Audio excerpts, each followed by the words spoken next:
ദൈവനാമം മഹത്വപ്പെടട്ടെ. ഒരു ക്രിസ്മസ് കാലം കൂടി ആഗതമായിരിക്കുകയാണ്. ലോകരക്ഷകനായ ക്രിസ്തുവിൻ്റെ ജനനത്തെ അനുസ്മരിച്ചുകൊണ്ടുള്ള ധന്യമായ നിമിഷങ്ങളിലൂടെയാണ് നാം കടന്നു പോകുന്നത്. വിശുദ്ധ വേദപുസ്തകത്തിൽ ക്രിസ്തുവിൻ്റെ ജനനത്തെ അവതരിപ്പിക്കുന്നത് മത്തായി സുവിശേഷത്തിലും ലൂക്കോസിൻ്റെ സുവിശേഷത്തിലുമാണ്. ലൂക്കോസിൻ്റെ സുവിശേഷത്തിൽ മറിയത്തെ കേന്ദ്ര കഥാപാത്രമാക്കുമ്പോൾ മത്തായി സുവിശേഷകൻ ജോസഫിലൂടെയാണ് ക്രിസ്തുവിൻ്റെ ജനനത്തിൻ്റെ അവതരണം നടത്തുന്നത്. ലോകപ്രശസ്ത ടെലിവിഷൻ അവതാരകൻ ലാറി കിങ് അദ്ദേഹത്തിൻ്റെ അവസാന കാലത്ത് ചരിത്രത്തിൽ ആരെയാണ് താങ്കൾക്കിനിയും ഇൻ്റർവ്യൂ ചെയ്യേണ്ടത് എന്ന് ചോദിച്ചപ്പോൾ അദ്ദേഹം കൊടുത്ത ഉത്തരം യേശുക്രിസ്തു എന്നായിരുന്നു. അപ്പോൾ ചോദ്യം ചോദിച്ച ആൾ അദ്ദേഹത്തോട് ഇപ്രകാരം ചോദിച്ചു, എന്തുകൊണ്ടാണ് അങ്ങേക്ക് ഇനിയും യേശുക്രിസ്തുവിനെ ചരിത്രത്തിൽ നിന്ന് ഇൻ്റർവ്യൂ ചെയ്യണമെന്ന് ചോദിച്ചു. അപ്പോൾ ലാറി കിങ് പറഞ്ഞു, എനിക്ക് യേശുവിനോട് ചോദിക്കുവാനുള്ളത് ഒരേ ഒരു ചോദ്യമാണ്, എങ്ങനെയാണ് കന്യകയുടെ ഗർഭധാരണം സംഭവിച്ചത്? സമാനതകളില്ലാത്ത ഒരു ജനനമാണ് യേശുവിൻ്റെ ജനനം. യേശുവിൻ്റെ ജനനം കേവലം ഒരു ഐതിഹ്യമായിട്ടല്ല വിശുദ്ധ വേദപുസ്തകത്തിൽ അവതരിപ്പിച്ചിരിക്കുന്നത്, മറിച്ച് ദൈവത്തിൻ്റെ പ്രകൃത്യാതീതമായ അമാനുഷികമായ ഒരിടപെടലായിട്ടാണ് യേശുവിൻ്റെ ജനനം രേഖപ്പെടുത്തുന്നത്. ഒരു കന്യക പുരുഷ സ്പർശം കൂടാതെ ഗർഭിണിയായി തീരുന്നത് തീർച്ചയായും പ്രകൃത്യാതീതമായ ഒരു സംഭവമാണ്, എ സൂപ്പർ നാച്ചുറൽ ആക്ട്. ഇത് സംഭവിച്ചതായ പ്രത്യേക മത, രാഷ്ട്രീയ, സാമൂഹ്യ, സാംസ്കാരിക ചുറ്റുപാടുകൾ, സാഹചര്യങ്ങൾ ഈ സംഭവത്തിൻ്റെ ഗൗരവത്തെ ഇരട്ടിയാക്കി തീർക്കുകയാണ്. പ്രാചീന പൗരസ്ത്യ സംസ്കാര കുടുംബങ്ങളിൽ വിവാഹങ്ങൾ നടന്നിരുന്നത് മാതാപിതാക്കളുടെ പൂർണ്ണമായ അറിവോടും സമ്മതത്തോടും അവരുടെ ക്രമീകരണങ്ങളോടുകൂടിയുമായിരുന്നു. വിവാഹത്തിന് മുൻപുള്ള വിവാഹ നിശ്ചയങ്ങൾ അതൊരു ലീഗൽ കോൺട്രാക്റ്റ് പോലെ, നിയമാനുസൃതമായ ഒരു ഉടമ്പടി പോലെ ശക്തമായിരുന്നു. ഇന്നത്തെ കാലങ്ങളിൽ വിവാഹ നിശ്ചയത്തിന് നാം ഉപയോഗിക്കുന്ന രണ്ട് ഇംഗ്ലീഷ് പദപ്രയോഗങ്ങളുണ്ട്. ഒന്ന് എൻഗേജ്മെൻറ്റ്, രണ്ടാമത് ബെട്രോതൽ. എൻഗേജ്മെൻറ്റ് അതിൻ്റെ അർത്ഥങ്ങളിലേക്ക് ആഴമായി ചിന്തിക്കുമ്പോൾ നമുക്ക് മനസ്സിലാകും അതൊരു കേവലം ഇടപാട് മാത്രമാണ്. എന്നാൽ ബെട്രോതൽ എന്ന് പറയുന്നത് അത് നിയമാനുസൃതമായ ഒരു കരാറാണ്, ഒരു ഉടമ്പടിയാണ്. Betrothal was an official and legal agreement much more than engagement. ഔദ്യോഗികവും നിയമാനുസൃതവുമായ ഒരു ഉടമ്പടി. ഒരു ഔപചാരിക ചടങ്ങിൽ വിവാഹ നിശ്ചയത്തിലേക്ക് ഒരു സ്ത്രീയും പുരുഷനും പ്രവേശിക്കുമ്പോൾ അതിന് സാക്ഷ്യം വഹിക്കുവാൻ കുറേ ആളുകൾ അവിടെ ഉണ്ടാകും. അതുകൊണ്ട് തന്നെ നിയമാനുസൃതമായ ഈ ഉടമ്പടിയിൽ നിന്ന് പുറത്തു വരുവാൻ തക്കവണ്ണം ഇന്ന് നാം ഉപയോഗിക്കുന്നതായ ഡൈവോഴ്സിൻ്റെ നിയമവശങ്ങളെല്ലാം തന്നെ ഉപയോഗിക്കേണ്ടതുമാണ്. ഇവിടെ മത്തായി സുവിശേഷകൻ യേശുവിൻ്റെ ജനനം അവതരിപ്പിക്കുന്നത് മത്തായി എഴുതിയ സുവിശേഷം 1-ാം അധ്യായം 18 മുതൽ 25 വരെയുള്ള വാക്യങ്ങളിലാണ്. 19-ാം വാക്യത്തിൽ അവളുടെ ഭർത്താവായ യോസെഫ് എന്ന് രേഖപ്പെടുത്തുന്നതും ഇക്കാരണത്താലാണ്.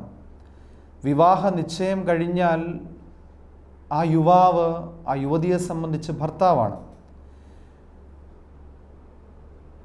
ഈ യുവതിയുടെ മേൽ ആ ഭർത്താവിന് ആ കാലം അനുവദിച്ചു കൊടുത്തിരുന്നതായ എല്ലാ സ്വാതന്ത്ര്യവും ഉണ്ടായിരുന്നു.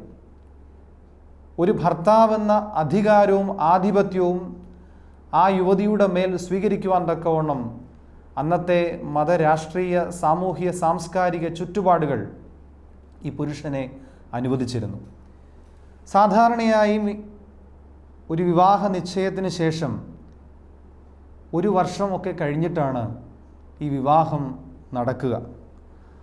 ആ സമയത്തുള്ള അവിശ്വസ്തമായ ഏത് ഇടപെടലും കുറ്റകരവും ശിക്ഷാർഹവുമാണ്.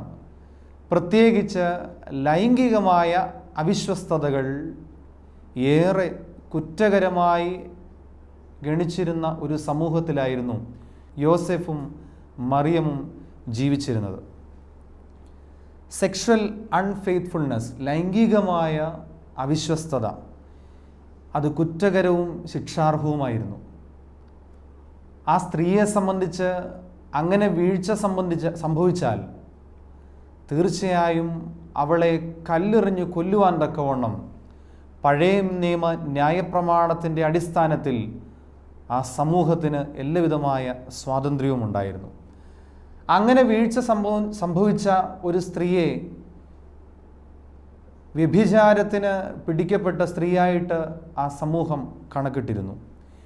ഈ പശ്ചാത്തലത്തിലാണ് ഒരു അന്തസ്സുള്ള പുരുഷനെ മത്തായി സുവിശേഷകൻ പരിചയപ്പെടുത്തുന്നത്. വഴി കാണിച്ച നക്ഷത്രത്തിനും ദൂതറിയിച്ച ആട്ടിടയന്മാർക്കും കാഴ്ചയർപ്പിച്ച വിദ്വാൻമാർക്കും അവരർപ്പിച്ച കാഴ്ചകൾക്കുമൊക്കെ അമിതമായ പ്രാധാന്യം നാം കൊടുക്കുമ്പോൾ ഒരു മനുഷ്യൻ നിശബ്ദമായി തൻ്റെ ഉത്തരവാദിത്തങ്ങൾ നിർവഹിച്ചുകൊണ്ട് ഒരു ദൈവനിയോഗം പോലെ ദൈവപുത്രൻ്റെ ജനനത്തിന് വഴിതെളിച്ചുകൊണ്ട് നിശബ്ദമായി അരങ്ങുവിടുന്ന ഒരു കാഴ്ചയാണ് ഈ വേദഭാഗത്ത് നാം കാണുന്നത്. യോസഫിൻ്റെ അടുത്തേക്ക് ദൈവത്തിൻ്റെ മാലാഖ കടന്നു വന്ന് പറയുകയാണ്, നിനക്ക് വിവാഹം നിശ്ചയിച്ചിരിക്കുന്ന മറിയ, അവൾ പരിശുദ്ധാത്മാവിനാൽ ഗർഭം ധരിച്ചിരിക്കുകയാണ്. പരിശുദ്ധാത്മാവിനാൽ ഗർഭം ധരിക്കുന്നു എന്ന് മത്തായി സുവിശേഷകൻ പറയുന്നുണ്ടെങ്കിലും ലൂക്കോസിൻ്റെ സുവിശേഷത്തിലേക്ക്, അവിടെയുള്ള ആ ജനന അവതരണത്തിലേക്ക് നാം നോക്കുമ്പോൾ നമുക്ക് മനസ്സിലാകും, it was a trinitarian act. തൃത്വം ഇറങ്ങി വന്ന് നടന്നതായ ഒരു സംഭവമായിരുന്നു ക്രിസ്തുവിൻ്റെ ജനനം. ലൂക്കോസിൻ്റെ സുവിശേഷം 1-ാം അധ്യായം 35-ാമത്തെ വാക്യത്തിൽ നമുക്ക് കാണുവാൻ സാധിക്കും, പരിശുദ്ധാത്മാവ് നിന്റെ മേൽ വരും, അത്യുന്നതൻ്റെ ശക്തി നിന്റെ മേൽ നിഴലിടും, അങ്ങനെ നീ ദൈവപുത്രനെ പ്രസവിക്കുമെന്നാണ് മാലാഖ മറിയത്തോട് സംസാരിക്കുന്നത്. പരിശുദ്ധാത്മാവ് നിന്റെ മേൽ വരുന്നു, അത്യുന്നതൻ്റെ, അതായത് യഹോവയാം ദൈവത്തിൻ്റെ ശക്തി നിന്റെ മേൽ നിഴലിടുന്നു, അവിടെ ദൈവപുത്രൻ ജാതനായിത്തീരുന്നു. ഇത് പിതാവും പുത്രനും പരിശുദ്ധ റൂഹായും ഒരുമിച്ച് സംഗമിക്കുന്ന ഒരപൂർവ നിമിഷമാണ്. അതുകൊണ്ട് തന്നെ ഇത് തൃത്വത്തിൻ്റെ ഇടപെടലായി ഈ വേദഭാഗം നമ്മെ പരിചയപ്പെടുത്തുകയാണ്. പക്ഷേ നമ്മുടെ ശ്രദ്ധ മത്തായി സുവിശേഷകൻ വിളിച്ച് അടുപ്പിക്കുന്നത് ജോസഫ് എന്ന ആ യുവാവിലേക്കാണ്. ആരായിരുന്നു ജോസഫ്? ദാവീദ് കുലത്തിൽ പിറന്ന ഒരു സാധാ തച്ചൻ, ഒരു സാധാരണക്കാരനായ ആശാരിപ്പണിക്കാരൻ. അന്നത്തെ സംസ്കാരമനുസരിച്ച് വിവാഹം നിശ്ചയിക്കുന്ന പെൺകുട്ടിക്ക് 12-13 വയസ്സ് പ്രായവും ആ യുവാവിനെ സംബന്ധിച്ച് 18-20 വയസ്സ് പ്രായവും മാത്രമേ ഉള്ളൂ. നമുക്കറിയാം, ഇന്നത്തെ കാലത്ത് വിവാഹ നിശ്ചയത്തിനും വിവാഹത്തിനും ഇടയിലുള്ള സമയമെന്ന് പറയുന്നത് അത് സ്വപ്നങ്ങളുടെ കാലമാണ്. എന്തെല്ലാം സ്വപ്നങ്ങളാണ് നമുക്ക് കണ്ടുകൂട്ടുന്നത്? വിവാഹ ജീവിതത്തിന് ശേഷം എങ്ങനെയായിരിക്കണം, ഞങ്ങൾക്ക് എത്ര കുഞ്ഞുങ്ങൾ വേണം, അവരെ ഏത് നിലയിൽ പഠിപ്പിക്കണം, ഞങ്ങൾക്കൊരു ഭവനം പണിയണം, മുൻപോട്ടുള്ള ഞങ്ങളുടെ ജീവിതത്തിൽ ഏതെല്ലാം തരത്തിലുള്ള ക്രമീകരണങ്ങൾ ഞങ്ങൾ നടത്തണം, ഇങ്ങനെയൊക്കെയുള്ള ഒത്തിരി സ്വപ്നങ്ങൾ ഈ യുവതിയും യുവാവും തീർച്ചയായും കണ്ടിരുന്നു. അവരുടെ സ്വപ്നങ്ങളെ നിഷേധിച്ചുകൊണ്ട് ഒരിക്കലും ഈ വേദഭാഗം നമുക്ക് ചിന്തിക്കുവാൻ കഴിയുകയില്ല. പക്ഷേ അവരുടെ സ്വപ്നങ്ങൾക്ക് തുരങ്കം വെച്ചുകൊണ്ടാണ് ദൈവത്തിൻ്റെ മാലാഖ ജോസഫിൻ്റെ അടുക്കിലേക്ക് കടന്നു വന്ന് പറയുന്നത്, നിനക്ക് വിവാഹം നിശ്ചയിച്ചിരിക്കുന്ന ആ പെൺകുട്ടി പരിശുദ്ധാത്മാവിനാൽ ഗർഭിണിയായിരിക്കുന്നു. ഒരു മനുഷ്യനെ മനസ്സിലാക്കുവാൻ 2 കാലങ്ങളിൽ അവനെ സൂക്ഷിച്ചു നോക്കിയാൽ മതി. ഇംഗ്ലീഷിൽ 2 പദമാണുള്ളത്. ഒന്ന് പ്രോസ്പെരിറ്റി, മറ്റൊന്ന് അഡ്വേഴ്സിറ്റി. ഒരു മനുഷ്യൻ്റെ ഐശ്വര്യകാലത്ത് അവനെ സൂക്ഷിച്ചു നോക്കിയാൽ അവൻ എന്താണെന്ന് മനസ്സിലാവും. അതേ മനുഷ്യനെ അവൻ്റെ കഷ്ടകാലത്ത്, അവൻ്റെ ആപത്ത് കാലത്ത് സൂക്ഷിച്ചു നോക്കിയാൽ, അത് രണ്ടും കൂടി ഒന്ന് കമ്പയർ ചെയ്താൽ ഈ മനുഷ്യൻ എന്താണ് യഥാർത്ഥത്തിലെന്ന് മനസ്സിലാക്കുവാൻ യാതൊരുവിധമായ ബുദ്ധിമുട്ടുമില്ല. പ്രിയമുള്ളവരെ, ജോസഫിൻ്റെ ഐശ്വര്യകാലത്ത് അവൻ്റെ ജീവിതത്തിലേക്ക് വരുന്നതായ ഈ സന്ദേശം കഷ്ടകാലത്തിൻ്റെ ഒരു വലിയ കുഴിയിലേക്ക് കൂപ്പുകുത്തിക്കുന്ന ഒരു സന്ദേശമാണ്. എന്നാൽ ഇവിടെ 2ഇടത്തും അവൻ്റെ ചിന്തകളും അവൻ്റെ ധ്യാനങ്ങളും അവൻ്റെ നിലപാടുകളും ഞാൻ ആദ്യം ഓർമ്മിച്ചതുപോലെ അവൻ്റെ അന്തസ്സ് കാട്ടിത്തരികയാണ് ചെയ്യുന്നത്. He was a man of character. നല്ല വ്യക്തിത്വമുള്ള ഒരു യുവാവായിരുന്നു ജോസഫ് എന്ന യുവാവ്. വേദപുസ്തകത്തിൽ മത്തായി സുവിശേഷകൻ അവനെ പരിചയപ്പെടുത്തുന്നത് അവൻ നീതിമാനായിരുന്നു എന്നാണ്. ഹി വാസ് എ ജസ്റ്റ് മാൻ. നീതിമാനായിരുന്ന യോസഫ്. ഇവിടെ ജോസഫ് ഒരു നീതിമാനാണെന്ന് പറയുമ്പോൾ നീതി എന്ന വാക്ക് ഒന്ന് പുനർനിർവചിക്കപ്പെടേണ്ടിയിരിക്കുന്നു. വേദപുസ്തകം ജോസഫിനെ നീതിമാനായി പരിചയപ്പെടുത്തുന്നത് പഴയ നിയമ ന്യായപ്രമാണങ്ങൾ അവൻ നന്നായി അനുഷ്ഠിച്ചു വരുന്ന ആളായിരുന്നു എന്ന അർത്ഥത്തിലാണ്. പഴയ നിയമ ന്യായപ്രമാണങ്ങൾ ഏതു തരത്തിലാണ് ഈ ജനനത്തെ, ഈ അസാധാരണമായ ജനനത്തെ കണ്ടിരുന്നതെന്ന് നാം മനസ്സിലാക്കി കഴിഞ്ഞു. എന്നാൽ ന്യായപ്രമാണ ലംഘനത്തിലൂടെയും ഒരു മനുഷ്യൻ ദൈവസന്നിധിയിൽ നീതിമാനാകുന്ന കാഴ്ചയാണ് നാം ഇവിടെ കാണുന്നത്. പഴയ നിയമ നീതിമാൻ പരിവേഷത്തെ വെല്ലുവിളിച്ചുകൊണ്ടാണ് ജോസഫ് എന്ന ഈ യുവാവ് ഇവിടെ നീതിമാനായി ഇന്നും നമ്മുടെ മുൻപിൽ നിൽക്കുന്നത്. പഴയ നിയമ കാലഘട്ടത്തിൽ ഒരു മനുഷ്യൻ നീതിമാൻ എന്ന് പറഞ്ഞാൽ മതപ്രമാണങ്ങൾ അനുസരിച്ച് നടക്കുന്നവനായിരുന്നു. റൈറ്റ്വസ് ഈസ് ഈക്വൽ ടു റിലീജിയസ്. എന്നാൽ മതാധിഷ്ഠിതമായ ജീവിതത്തിൽ നിന്നുകൊണ്ട് തന്നെ അതിൻ്റെ വേലിക്കപ്പുറം ഒരു ദൈവനീതിയുണ്ടെന്ന് മനസ്സിലാക്കിക്കൊണ്ട് ക്രിയാത്മകമായി അതിനെ സമീപിച്ച ഒരു യുവാവിനെയാണ് നാം ഇവിടെ കാണുന്നത്. ദൈവസന്നിധിയിൽ ദൈവത്തിൻ്റെ മാലാഖ തന്നോട് സംസാരിക്കുമ്പോൾ അതൊരു ദൈവനിയോഗം പോലെ മനസ്സിലാക്കി പൂർണ്ണമായ വിശ്വസ്തയോടെ, പൂർണ്ണമായ അനുസരണത്തോടുകൂടി അതിനു മുമ്പിൽ തലകുനിക്കുന്ന ജോസഫ്.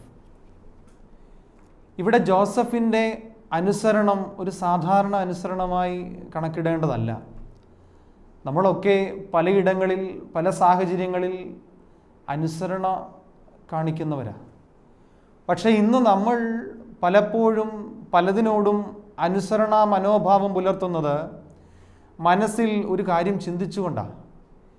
ഇവിടെ ഞാൻ അനുസരിച്ചാൽ ഇതുകൊണ്ട് എൻ്റെ ജീവിതത്തിൽ എന്തെങ്കിലും തകർച്ചയുണ്ടാകുമോ, ഇതുകൊണ്ട് എൻ്റെ ജീവിതത്തിൽ എന്തെങ്കിലും നഷ്ടമുണ്ടാകുമോ എന്ന് ശാന്തമായി മനസ്സിൽ ചിന്തിച്ചുകൊണ്ടാണ് ഇന്ന് പലതിനോടും നാം വിധേയത്വം കാണിക്കുന്നതും അനുസരണ കാണിക്കുന്നതും. പക്ഷേ ജോസഫിൻ്റെ അനുസരണ അത് വിപ്ലവാത്മകമായ ഒരനുസരണയാണ്. A radical obedience to God. ദൈവത്തോട് വിപ്ലവാത്മകമായി അനുസരണ കാണിക്കുവാൻ തക്കവണ്ണം ഈ യുവാവ് തയ്യാറാവുകയാണ്. അതാണ് ജോസഫിൻ്റെ വ്യക്തിത്വത്തിൻ്റെ ഏറ്റവും വലിയ സവിശേഷത. രണ്ടാമത്, he was a man of compassion. ആർദ്രതാ മനോഭാവമുള്ള ഒരു മനുഷ്യനായിരുന്നു ജോസഫ് എന്ന യുവാവ്. പ്രിയമുള്ളവരെ, നമ്മളൊക്കെ ഇന്ന് അനുസരണ കാണിക്കുമ്പോൾ ആർദ്രത നമ്മിൽ നിന്ന് അകന്നു പോവുകയാണ് ചെയ്യുന്നത്. ഇംഗ്ലീഷിൽ 2 പദപ്രയോഗങ്ങൾ, ഒന്ന് സിംപതി, 2 എമ്പതി. ഇന്ന് പലപ്പോഴും നമുക്ക് മറ്റുള്ളവരോടുള്ള മനോഭാവം സിംപതിയായി പരിമിതപ്പെട്ടിരിക്കുകയാണ്. സിംപതി എന്ന് പറഞ്ഞാൽ വളരെ സഹതാപത്തോടുകൂടി ഒരുവനോട് അയ്യോ കഷ്ടമായി പോയി, അങ്ങനെ നടക്കേണ്ടായിരുന്നു, കുഴപ്പമില്ല, പോട്ടെ എന്നൊക്കെ പറയുന്നത് സാധാരണ ഒരു സഹതാപമാണ്. എന്നാൽ എമ്പതി അതിലൊക്കെ വലിയ ഒരു കാര്യമാണ്, ശ്രേഷ്ഠമായ ഒരു മൂല്യമാണ്. അവിടെ ഞാൻ മറ്റുള്ളവൻ്റെ വേദനയിൽ അവനോട് താതാത്മ്യപ്പെട്ടുകൊണ്ട് അവൻ്റെ വേദനയെ എൻ്റെ ജീവിതത്തോട് ചേർത്ത് പിടിച്ചുകൊണ്ട് ചിന്തിച്ച് അവനെ ആശ്വസിപ്പിക്കുന്നതാണ് ഈ എമ്പതി. ഇവിടെ ജോസഫിനുണ്ടായിരുന്നത് ആ ഒരു വലിയ മൂല്യമായിരുന്നു. അവൻ്റെ വ്യക്തിത്വത്തിൻ്റെ ഒരു വലിയ സവിശേഷത അതായിരുന്നു. ആർദ്ര മനോഭാവത്തോടുകൂടി മറിയത്തോട് ഇടപെടുവാൻ തക്കവണ്ണം ജോസഫിന് കഴിയുകയാണ്. പ്രിയമുള്ളവരെ, ഈ ക്രിസ്മസ് കാലം നമ്മെ ഓർമ്മിപ്പിക്കുന്നതും അതാണ്. കേവലം ഒരു സഹതാപമല്ല നമുക്ക് നമ്മുടെ സമസൃഷ്ടങ്ങളോട് തോന്നേണ്ടത്. നമുക്ക് തോന്നേണ്ടത് അവൻ്റെ വേദനയിൽ അവനോട് താതാത്മ്യപ്പെട്ടുകൊണ്ട് ജോസഫിനെ പോലെ ആകുവാൻ തക്കവണ്ണമുള്ള ഒരാഹ്വാനമാണ് ഈ ക്രിസ്മസ് കാലഘട്ടം. ഇന്ന് പലപ്പോഴും വിവാഹ ജീവിതത്തിൽ പല പുരുഷന്മാരും അഭിമുഖീകരിക്കുന്ന ഒരു വലിയ പ്രശ്നമാണ് ഈ പൗരുഷം അല്ലെങ്കിൽ പുരുഷത്വം. ഭാര്യ വീട്ടിൽ മാസത്തിൽ ഒരിക്കൽ പോയാൽ, ആഴ്ചയിൽ ഒരിക്കൽ ഭാര്യ വീട്ടിൽ പോയാൽ അവനെ പെൺകോന്തനെന്ന് മുദ്ര കുത്തുന്ന ഒരു സമൂഹത്തിലാണ് നാം ജീവിക്കുന്നത്. എന്തെങ്കിലുമൊക്കെ തീരുമാനങ്ങൾ എടുക്കുമ്പോൾ ഭാര്യയോടും കൂടി ഒന്ന് ചോദിച്ചിട്ട് ചെയ്യാമെന്ന് പറയുന്ന പുരുഷനെ നട്ടല്ലില്ലാത്തവനെന്ന് മുദ്ര കുത്തുന്ന ഒരു സമൂഹത്തിലാണ്, കുടുംബ പശ്ചാത്തലത്തിലാണ് നാം ജീവിക്കുന്നത്. ഇവിടെ ക്രിസ്തുവിൻ്റെ ജനനത്തെപ്പറ്റി ഗബ്രിയേൽ മാലാഖ യോസഫിൻ്റെ അടുത്ത് വന്ന് സംസാരിക്കുമ്പോൾ ആ സ്വപ്നത്തിൽ നിന്ന് ഉണർന്നു വരുന്ന ജോസഫ് തീരുമാനിക്കുന്നത് അവളെ ചേർത്ത് പിടിക്കാനാണ്. എന്നാൽ ഈ സ്വപ്നത്തിന് മുൻപ് ജോസഫ് എന്ന ഒരു നല്ല മനുഷ്യനെ നമുക്ക് കാണുവാൻ സാധിക്കും. അവൻ കിടന്നുറങ്ങുവാൻ പോകുന്നത് പോലും ഈ സ്ത്രീക്ക് ലോകാപവാദമുണ്ടാകാതെ അവളെ ഉപേക്ഷിക്കണം എന്ന് ആലോചിച്ചുകൊണ്ടാണ്. യഥാർത്ഥത്തിൽ ഈ സ്വപ്നത്തിന് ശേഷം ഉണരുന്ന ജോസഫ് തൻ്റെ ഭാര്യയാകേണ്ട മറിയത്തിന് കിട്ടേണ്ടതായ അപവാദങ്ങളുടെ പെരുമഴ സ്വന്തം നെഞ്ചിലേക്ക് ചേർത്ത് വെക്കുവാനുള്ള ഒരു തീരുമാനവുമായിട്ടാണ്. നമ്മൾ പലപ്പോഴും ഇതൊരു ദൈവനിയോഗമായി കണ്ട് അങ്ങ് വിടുകയാണ് ചെയ്യുന്നത്. എന്നാൽ തൻ്റേതല്ലാത്ത ഒരു ഗർഭം ചുമക്കുന്ന സ്ത്രീയെ കൊണ്ട് ആ ഊരിൽ സഞ്ചരിച്ച ഒരു യുവാവിനെ നാം സൗകര്യപൂർവ്വം മറക്കുകയാണ്. എന്തെല്ലാം അപവാദങ്ങൾ അവൻ കേട്ടിട്ടുണ്ടായിരിക്കാം. ആരുടെയൊക്കെ നാവിൽ നിന്ന് പരിഹാസ വചനങ്ങൾ അവൻ കേട്ടിട്ടുണ്ടായിരിക്കാം. അതിനെയൊക്കെ സൗകര്യപൂർവ്വം മറന്ന് ഇത് ജോസഫിൻ്റെ ദൈവനിയോഗമാണെന്ന് പറഞ്ഞ് ആശ്വസിക്കുന്ന ക്രൈസ്തവ ലോകത്തിലാണ് നാം ജീവിക്കുന്നത്. പ്രിയമുള്ളവരെ, കാലങ്ങൾക്കപ്പുറം തനിക്ക് വേണ്ടി ആരും പള്ളി പണിയുമെന്നൊന്നും ചിന്തിച്ചിട്ടല്ല ഈ യുവാവ് ഇതൊക്കെ ചെയ്യുന്നത്.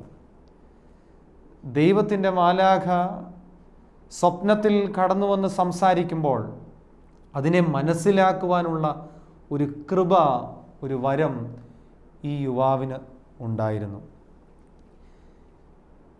അവിടെ ജോസഫ് മറിയത്തെ ഒഴിവാക്കുവാൻ ചിന്തിക്കുമ്പോൾ വേദപുസ്തകം പറയുന്നത് ഇങ്ങനെയാണ്: അവളെ ഗൂഢമായി ഉപേക്ഷിപ്പാൻ അവൻ തയ്യാറായി എന്ന. ഗൂഢമായി എന്ന വാക്കിനേക്കാൾ കുറച്ചുകൂടി ഉചിതമായത് നിശബ്ദമായി അവളെ ഒഴിവാക്കുവാൻ, അവളെ ഉപേക്ഷിക്കുവാൻ ജോസഫ് തയ്യാറാകുന്നു. നിശബ്ദമായി ഒഴിവാക്കുവാൻ, ആരെയും അറിയിക്കാതെ, ശബ്ദകോലാഹലങ്ങളില്ലാതെ ആ പെൺകുട്ടിയെ ഒഴിവാക്കുവാനുള്ള അവൻ്റെ മനസ്സാണ് അന്തസ്സുള്ള മനസ്സ്. ഇന്ന് പലപ്പോഴും സാമൂഹ്യ മാധ്യമങ്ങളിൽ നമ്മൾ കാണുന്ന ചില കാഴ്ചകൾ, ഇന്ന് നമ്മുടെ യുവതീ യുവാക്കൾക്കിടയിൽ ഉപയോഗിക്കുന്ന ഒരു വാക്കാണ് തേപ്പ് കിട്ടിയവൻ തേച്ചിട്ട് പോയവളെന്നൊക്കെ. ഇവിടെ തേപ്പ് കിട്ടിയവൻ തേച്ചിട്ട് പോയവളെ നിശബ്ദമായി അവൾ സമാധാനമായി ജീവിക്കട്ടെ എന്ന് ചിന്തിക്കുന്ന ഒരു യുവാവിനെ നമുക്ക് കാണുവാൻ സാധിക്കും.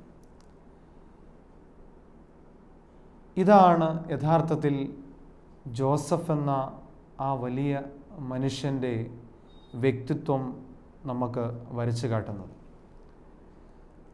കുറേ കാലം കഴിഞ്ഞ്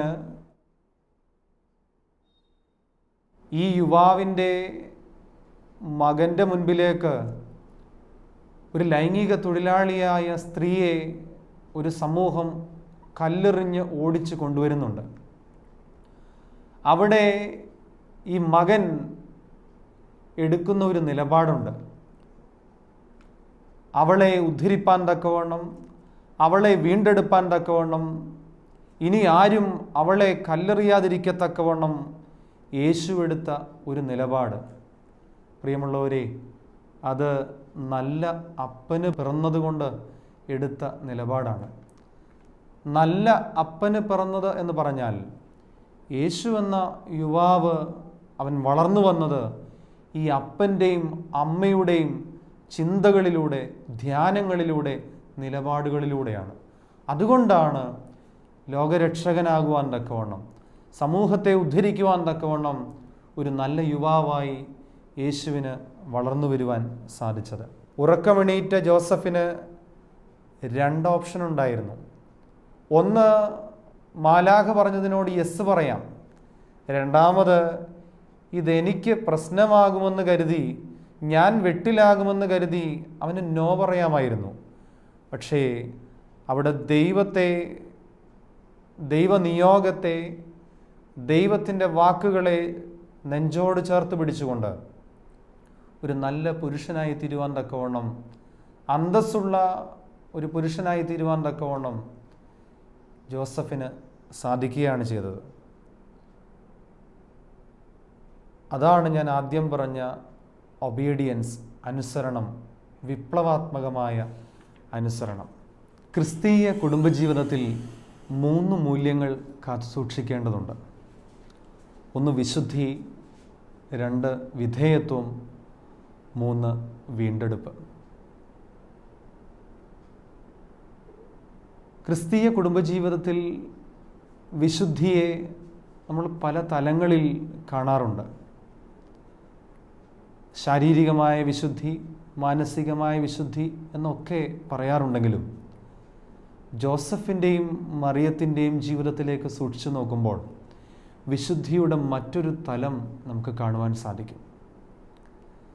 ഒരു സമൂഹത്തിൽ നമ്മൾ ജീവിക്കുമ്പോൾ ഭൂരിപക്ഷം ജനം നമ്മെ വിലയിരുത്തുന്നത് എന്തിലേക്കാണോ അതിന് ഘടകവിരുദ്ധമായി ജീവിതത്തിൽ അല്പം റിസ്ക് എടുത്തുകൊണ്ട് ചില നിലപാടുകൾ സ്വീകരിക്കുന്നവരെ വിശുദ്ധരെന്ന് വിളിക്കുവാൻ സാധിക്കും.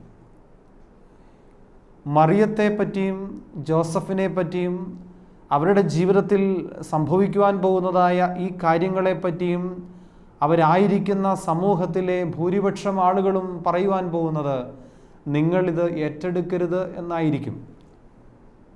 എങ്ങനെയാണ് തങ്ങളുടെ ജീവിതത്തിലെ ഏറ്റവും നന്മ നിറഞ്ഞ കാലമായിരിക്കുന്ന യൗവനത്തെ ഒരാൾക്ക് വലിച്ചെറിയുവാൻ സാധിക്കുന്നത്?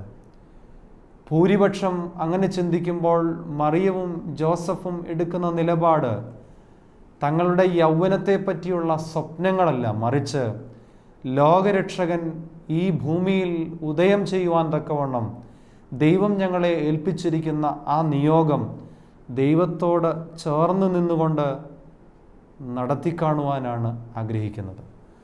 അതാണ് മറിയത്തിൻ്റെയും ജോസഫിൻ്റെയും ജീവിതത്തിലെ വിശുദ്ധി. നല്ല നിലപാടുകളിലൂടെ ജീവിതത്തിൽ വിശുദ്ധി കാത്തുസൂക്ഷിച്ചവരായിരുന്നു ജോസഫും മറിയവും.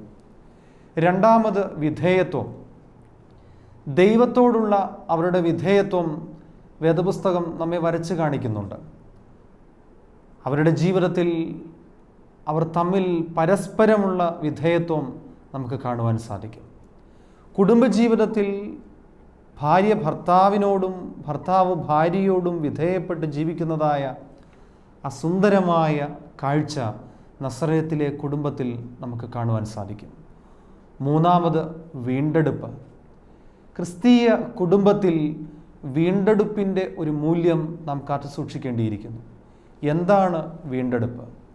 ഭർത്താവിനെ ഭാര്യ വീണ്ടെടുക്കുന്ന ആ നല്ല അനുഭവം, ഭാര്യയെ ഭർത്താവ് വീണ്ടെടുക്കുന്നതായ ആ സുന്ദരമായ അനുഭവം, അത് ക്രിസ്തീയ കുടുംബജീവിതത്തിൽ നസറേത്തിലെ കുടുംബത്തിൽ നിന്നും നമുക്ക് കാണുവാൻ സാധിക്കും. പരസ്പരം വീണ്ടെടുക്കുമ്പോൾ ആ കുടുംബമാണ് അവരായിരിക്കുന്ന സമൂഹത്തെയും വീണ്ടെടുക്കുവാൻ തക്കവണ്ണം പ്രാപ്തരായി തീരുന്നത്. പ്രിയമുള്ളവരെ, ക്രിസ്മസ് കാലം, ക്രിസ്മസ് രാത്രി ക്രൈസ്തവ ലോകത്തെ സംബന്ധിച്ച് നേട്ടങ്ങളുടെ രാത്രിയായിട്ടാണ് പലപ്പോഴും കണക്കിടുന്നത്. എന്നാൽ 2000 വർഷങ്ങൾക്കപ്പുറം ആ പുൽക്കൂട്ടിലേക്ക് നാം നോക്കുമ്പോൾ നമുക്ക് കാണുവാൻ സാധിക്കും, ക്രിസ്മസിൻ്റെ ആ രാത്രി നേട്ടങ്ങളുടെ രാത്രി ആയിരുന്നില്ല, അത് നഷ്ടങ്ങളുടെ രാത്രിയായിരുന്നു, നൊമ്പരങ്ങളുടെ രാത്രിയായിരുന്നു, ശക്തമായ ചില നിലപാടുകളുടെ രാത്രിയായിരുന്നു. ഈ ക്രിസ്മസ് കാലം നല്ല നിലപാടുകളെടുത്ത് സമൂഹത്തിന്, സഭയ്ക്ക് തങ്ങളായിരിക്കുന്ന ഇടങ്ങളിലൊക്കെ അനുഗ്രഹമായി, മാതൃകയായി മാറുവാൻ തക്കവണ്ണം ദൈവത്തിൻ്റെ പരിശുദ്ധ റൂഹ നമ്മെ ഏവരെയും ശക്തീകരിക്കട്ടെ എന്ന് പ്രാർത്ഥിക്കുന്നു. ദൈവം നമ്മെ അനുഗ്രഹിക്കട്ടെ. നമുക്ക് പ്രാർത്ഥിക്കാം. കാരുണ്യവാനായ ഞങ്ങളുടെ ദൈവമേ, അവിടുത്തെ വചനത്താൽ ഞങ്ങളെ അസ്വസ്ഥരാക്കണമേ. ജോസഫും മറിയവും എടുത്തതായ ശക്തമായ നിലപാടുകൾ അവരുടെ ജീവിത വിശുദ്ധിക്ക് കാരണമായതുപോലെ ഞങ്ങളായിരിക്കുന്ന ഇടങ്ങളിൽ ദൈവത്തിനു വേണ്ടി ശക്തമായ നിലപാടുകൾ എടുക്കുവാൻ തക്കവണ്ണം അവിടുത്തെ പരിശുദ്ധ റൂഹ ഞങ്ങളെ പ്രേരിപ്പിക്കണമേ. ഈ ലോകത്തിനു വേണ്ടി ക്രിസ്തുവിനെ പകർന്നു കൊടുക്കുവാൻ തക്കവണ്ണം ഈ ക്രിസ്മസ് കാലങ്ങളിൽ ക്രിസ്തുവിനെ ഉദരത്തിൽ വഹിക്കുവാൻ തക്കവണ്ണം ഞങ്ങളെയും അവിടുന്ന് ഒരുക്കണമേ. അനേകർ ഞങ്ങളിലൂടെ ഈ ക്രിസ്തുവിനെ അനുഭവിക്കുവാൻ തക്കവണ്ണം അവിടുന്ന് ഞങ്ങളിലേക്ക് ഇറങ്ങി ഉദയം ചെയ്യണമേ. ആമീൻ.